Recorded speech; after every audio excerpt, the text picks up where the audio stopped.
Na2 protein कैसे बनाते हैं। फाइन, तो ये this is my cell, this is my cell. तो सेल से ये मेरा न्यूक्लियस दिख रहा है, मेरे को माइटोकॉन्ड्रिया दिख रहा है, दिस इज माई न्यूक्लियस। ये एंडोप्लाज्मिक रेटिकुलम है उसके पीछे, ये न्यूक्लियस में न्यूक्लियस पोर है, न्यूक्लियस के अंदर चले गए हम, ये मेरे आगे chromosomes, these are my chromosomes. Chromosomes में ऐसे थ्रेड लाइक स्ट्रक्चर ऐसे हुए हैं, दैट इज माई हिस्टोन के ऊपर, हिस्टोन्स के ऊपर मेरा डीएनए रैप हुआ। तो हिस्टोन से मेरा डीएनए हुआ, डीएनए को जैसे अनरैप करते हैं तो this is called as my gene, right. Gene किया था मैं, फंक्शनल जीन जो प्रोटीन बनाएगी। ये जब डीएनए पॉलीमरेज आएगा, अभी this is called as DNA polymerase.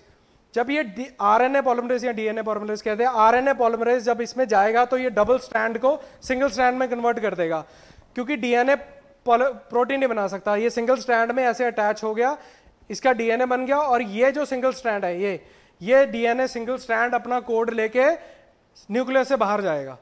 ठीक, ये न्यूक्लियस से बाहर गया, ये सिंगल स्ट्रैंड न्यूक्लियस पोर्स के थ्रू ये बाहर चला गया अपना कोड लेके। उसके बाद ये मैसेंजर आरएनए होता है, एमआरएनए होता है, इसमें कुछ अनवांटेड पोर्शन होता है, वो हमारा सेल अनवांटेड पोर्शंस को रिमूव कर देगा और इसको अटैच कर देगा, राइट। फाइन, जो मेरे को एक्चुअल प्रोटीन में चाहिए। तो ये बाहर जाएगा, न्यूक्लियस से बाहर जाएगा। न्यूक्लियस से बाहर आने के बाद ये साइटोप्लाज्म में इसको पकड़ेंगे, देख रहे हैं राइबोसोम्स भी कोड लेके आया, राइट। तो इसी न्यूक्लियस के अंदर ट्रांसफर आरएनए भी घूम रहे होंगे, जिनके सर के ऊपर अमीनो एसिड रखी होगी। तो this is my ribosome. Ribosomes में आरएनए भी होगा, तो राइबोसोम्स में मेरा जब मैसेंजर आरएनए घुसेगा तो मेरे ये घूम रहे हैं टीआरएनए, जिनके ऊपर सर के ऊपर अमीनो एसिड उठाई हुई है। तो ये मेरे 3 कोड होंगे, UTCJ, कुछ भी हो सकते हैं डिपेंडिंग ऑन किसके साथ अटैच होना है, किस टाइप की प्रोटीन है। ये ट्रांसफर आरएनए होंगे, उसके ऊपर अमीनो एसिड। ये जब अटैच होंगे रिबोसोम में जाके, उस कोड पे जैसे जैसे कोड मैच होता जाएगा ऑपोजिट, तो अमीनो एसिड्स वैसे वैसे रिलीज होती जाएंगी।